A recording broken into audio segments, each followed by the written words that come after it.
อ๋อสวัสดีเลย1 2 3สวัสดีครับสวัสดีครับเป้ยๆนะครับในเรื่องรับบทเป็นหลุยครับสวัสดีครับอัลฟานะครับผมในเรื่องรับบทเป็นแดเนียลครับ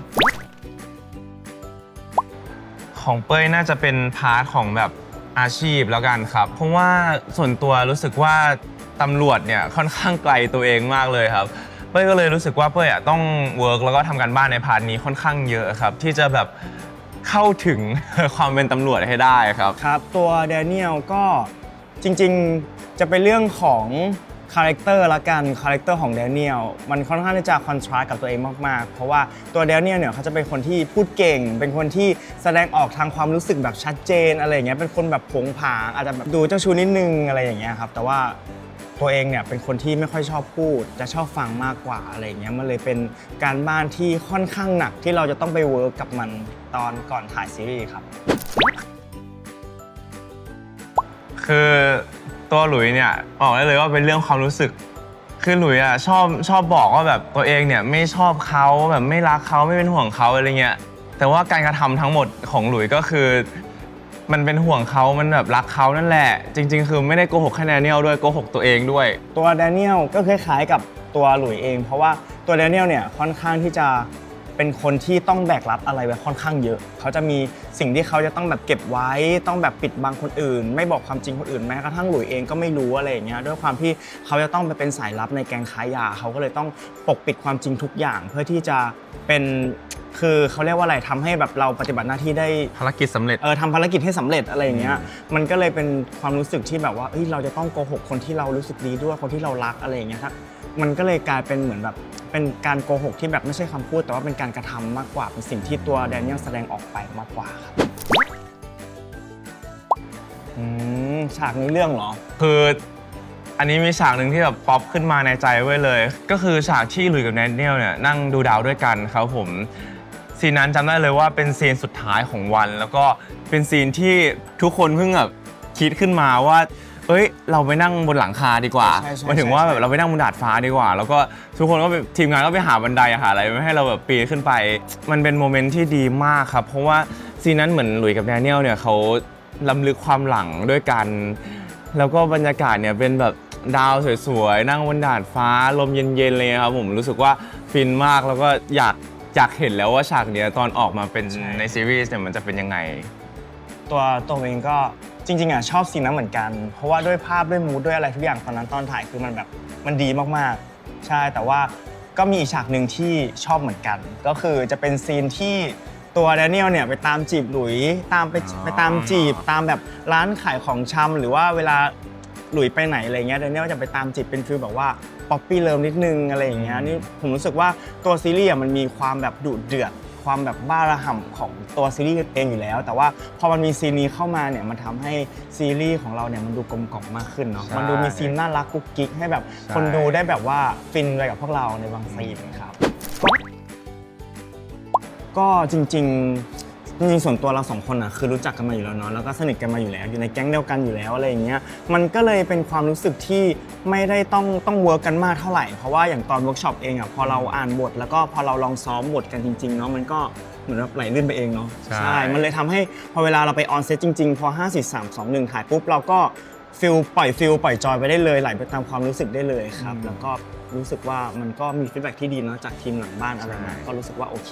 ครับจริงๆแบบโชคดีด้วยแหละที่พอเรารู้จักกันมันก็เลยทำให้แบบการเวิร์กในซีนอะไรแบบนี้มันทำให้มันง่ายขึ้นเยอะเลยครับเพราะว่าเหมือนเราไม่ต้องมาเริ่มต้นจากคนที่แบบเพิ่งเจอกันครั้งแรกเลยครับเราเริ่มต้นมาที่เราแบบรู้จักกันมาก่อนแล้วแล้วก็แค่มา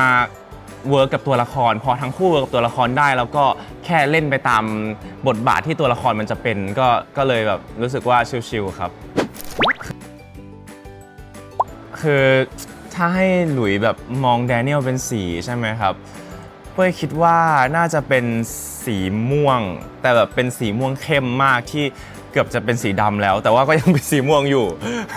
เพราะว่าคือรู้สึกว่าสีเนี้ยมันดูมีความลึกลับมันดูแบบน่าค้นหาครับคือเป็นสีที่อาจจะไม่ได้สดใสอาจจะไม่ได้แบบป๊อปออกมาจากสีอื่นๆทุกสีแต่ว่าถ้าเราได้มองสีนี้แล้วรู้สึกว่ามันน่าดึงดูดครับในสายตาของแดเนียลนะถ้ามองหลุยแล้วนึกถึงสีอะไรผมว่า แดเนียลจะนึกถึงสีฟ้าเพราะว่าจริงๆแล้วเนี่ยตัวแดเนียลเองอ่ะเขามองเห็นความสดใสในตัวของหลุยอยู่แล้วแบบอาจจะมีด้วยเรื่องหน้าที่การงานด้วยสิ่งที่ตัวหลุยต้องทำอะไรเงี้ยมันอาจจะทำให้เขาดูแบบดูเคร่งขรึมดูแบบว่าดูแบบแข็งดูอาจจะไม่ได้แสดงความรู้สึกออกมามากเท่าไหร่อาจจะแบบดูเหมือนด้วยที่ความว่าเหมือนตัวหลุยเองต้องอยู่ในตำแหน่งหน้าที่การงานด้วยอะไรอย่างเงี้ยแต่ว่าตัวแดเนียลเองอ่ะเขาก็ยังมองเห็นความสดใสในตัวหลุยอะไรอย่างเงี้ยเพราะว่ามันจะมีซีนที่ตัวหลุยกับแดเนียลเนี่ยย้อนกลับไปตอนที่เรียนเตรียมตำรวจเนาะใช่ตอนเตรียมตำรวจตอนนั้นก็คือมันจะเป็นช่วงที่หลุยเนี่ยมีความสดใสมีความแบบว่าดูมีความเป็นเด็กอะไรอย่างเงี้ยมันเลยทำให้ตัวแดเนียลมองหลุยเป็นสีฟ้าใช่ครับอย่างนี้นี่เองใช่เขาจะไม่มองภายนอกไงเขามองไปถึงข้างในไงใช่ไหมล้ำลึกจริงๆความแตกต่างของตัวละครหลุยกับเป้ยเนี่ยผมว่าน่าจะเป็นเรื่องของคาแรคเตอร์เพราะว่าจริงๆแล้วตัวหลุยเองเนี่ยเขาจะเป็นคนที่แบบว่าค่อนข้างแบบเก็บเนาะค่อนข้างแบบว่ามีเชิงนิดนึงจะเป็นคนที่แบบว่าไม่ค่อยพูดไม่ค่อยแสดงออกความรู้สึกของตัวเองเท่าไหร่อะไรอย่างเงี้ยแต่ว่าตัวเป้ยเองอ่ะจะเป็นคนที่เป็นคนพูดเก่งเป็นคนพูดเก่งใช่คือเป็นคนพูดเก่งแล้วก็เป็นคนที่พอเวลาแบบถ้าสมมติว่าเป้ยรู้สึกอะไรเป้ยก็จะพูดออกมาอะไรเงี้ยว่าเป้ยรู้สึกอะไรอะไรเงี้ยมันเลยเป็นความแตกต่างระหว่างตัวหลุยกับตัวเป้ยด้วยใช่ส่วนสิ่งที่เหมือนกันหรอสิ่งที่เหมือนกันไม่มีอยู่ขอยกซีนตอนเรียนเตรียมตำรวจละกันแบบเข้าเมื่อกี้ก็คือมาอีกแล้วใช่ก็คือตอนนั้นน่ะมันจะเป็นความสดใสของตัวละครหลุยเองด้วยความที่แบบว่าตัวเขายังไม่ได้มาทำงานเป็นตำรวจใช่ไหมตอนนั้นเป็นนักเรียนอยู่ก็เลยอาจจะไม่ต้องแบกภาระหน้าที่อะไรหลายๆอย่างไว้บนบ่ามันเลยทำให้เขารู้สึกว่ามันคือเนี่ยช่วงชีวิตของการเป็นเด็กของการใช้ชีวิตไม่ต้องคิดอะไรมากมีความสุขไปกับการเรียนกับการใช้ชีวิตมันเลยทำให้แบบมีความเหมือนกับตัวเป้ยในตอนนี้เพราะว่าเป้ยก็ดูเป็นคนที่สดใสเป็นคนที่แบบใช้ชีวิตไปตามวัยดูแบบว่ามีความสุขในแต่ละวันในสิ่งที่เขาทำอะไรเงี้ยมันก็เลยมีเป็นความเหมือนของหลุยในช่วงเด็กกับเป้ยในตอนนี้ใช่คือจริงๆต้องบอกว่าคาแรคเตอร์ของเรา2คนกับคาแรคเตอร์ของตัวละครอ่ะเหมือนสลับกันฟลิปกันเนาะใช่เพราะว่าคือจริงๆพี่ฟ้าน่ะแบบไม่ค่อยพูดพี่ฟ้าเป็นคนชอบฟังเหมือนที่พี่ฟ้าบอกครับแล้วก็ส่วนตัวละครแดเนียลอ่ะจะเป็นคนที่เขาชอบพูดชอบเอ็กเพรสทุกอย่างออกมาผ่านคำพูดผ่านแบบท่าทางสีหน้าแววตาทุกอย่างคือเขาจะเอ็กเพรสออกมาหมดเลยส่วนสิ่งที่เหมือนกันอ่ะเป้ยรู้สึกว่าน่าจะเป็นเรื่องของความเป็นห่วงคนอื่นอะไรเงี้ยเพราะพี่ฟ้าเป็นคนที่มีความหวังดีแล้วก็เป็นห่วงน้องๆทุกคนเลยในรายการด้วยแล้วก็รวมถึงตัวเป้ยด้วยนะครับแต่ว่าการแสดงออกเนี่ยระหว่างพี่ฟ้ากับแดเนียลอาจจะไม่เหมือนกันเพราะว่าแดเนียลเนี่ยเขาจะแสดงออกมาผ่านการกระทำที่อาจจะแปลกๆนิดนึงอาจจะต้องไปรอดูในซีรีส์ว่าความเป็นห่วงของเขาเนี่ยแสดงออกมายังไงนะครับแล้วก็อีกอย่างหนึ่งก็รู้สึกว่าพี่ฟ้ากับแดเนียลเนี่ยเหมือนเป็นคนที่มีอะไรในใจเหมือนกันจะเป็นคนที่มีอะไรในใจเก็บไว้เยอะใช่ประมาณนี้แน่นอนว่าอย่างแรกก่อนภารกิจที่อยากเห็นแล้วเป้ยว่าทุกคนน่าจะอยากเห็นด้วยก็คือเป็นซีนที่พวกเราเนี่ยจะได้ทำภารกิจร่วมกันแล้วตอนนี้เพราะว่าแดเนียลเนี่ยเขาเฉลยตัวออกมาแล้วว่าเขาเป็นตำรวจส่วนภารกิจเนี่ยเป้ยคิดว่ารอบนี้มันต้องยิ่งใหญ่กว่าเดิมเพราะว่าเราเนี่ยเป็นคู่หูแล้วรอบนี้อาจจะต้องเป็นการแบบค้ายาแบบข้ามชาติ ไปเลยเราจะได้แบบว่าเป็นภารกิจที่ยิ่งใหญ่ขึ้นแล้วก็ยากขึ้นแล้วก็จะได้เห็นแบบอะไรหลายๆอย่างความเก่งแล้วก็ความแบบดุดันของซีนมากขึ้นด้วยอะไรอย่างนี้ใช่คืออยากให้แบบว่าเป็นภารกิจที่เรา2คนได้ทำภารกิจร่วมกันจริงๆแล้วก็อยากให้คนดูได้เห็นโมเมนต์ของการไปแบบว่าไปเป็นสายลับด้วยกันไปต่อสู้ด้วยกันไปผ่านอะไรมาด้วยกันอะไรอย่างเงี้ยเพราะว่าอย่างภาคแรกใช่ไหมครับมันอาจจะเป็นเนื้อหาของการที่แบบว่าทั้ง2คนเนี่ยอยู่คนละฝั่งมันเลยทำให้แบบว่าคนดูแบบดูลุ้นไปกับเราว่าทั้ง2คนเนี่ยจะทำยังไงจะแสดงความรู้สึกออกมากันยังไงแต่ว่าภาค2เนี่ยอยากให้แบบว่ามีเนื้อหาของการแบบใช้ชีวิตด้วยกันเพราะว่าเรา2คนก็อยู่ด้วยกันแล้วเนาะช่วยกันช่วยกันแบบว่าผ่านภารกิจไปด้วยกันเราก็อยากให้เป็นภารกิจที่เป็นภารกิจใหญ่ค่อนข้างที่จะยิ่งใหญ่ที่แบบ2คนต้องแบบว่าแบกรับหน้าที่อันยิ่งใหญ่นี้ด้วยกัน2คนแล้วก็อยากให้แบบเป็นฟิลมีแบบว่าข้ามชาติแบบไปต่างประเทศด้วยไปนู่นนี่นั่นด้วยอยากให้แบบมีแบบโลเคชั่นใหม่ๆให้ทุกคนได้ติดตามชมกันใช่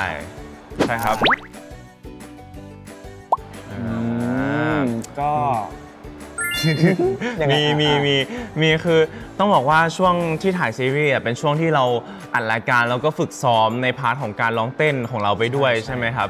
มันก็เลยจะเป็นช่วงเวลาที่เหมือนเราแบกรับอะไรแบบเดียวกันทั้งความกดดันจากรายการรวมถึงความกดดันจากการถ่ายทำด้วยครับผมก็รู้สึกว่าช่วงนั้นเป็นช่วงที่ทำให้เรามีหลายเรื่องที่เราได้มานั่งคุยกัน2คนแล้วก็เป็นหลายเรื่องที่อาจจะมีแค่เรา2คนที่แบบเข้าใจกันอะไรเงี้ยครับผมพอเหมือนหลังจากเรา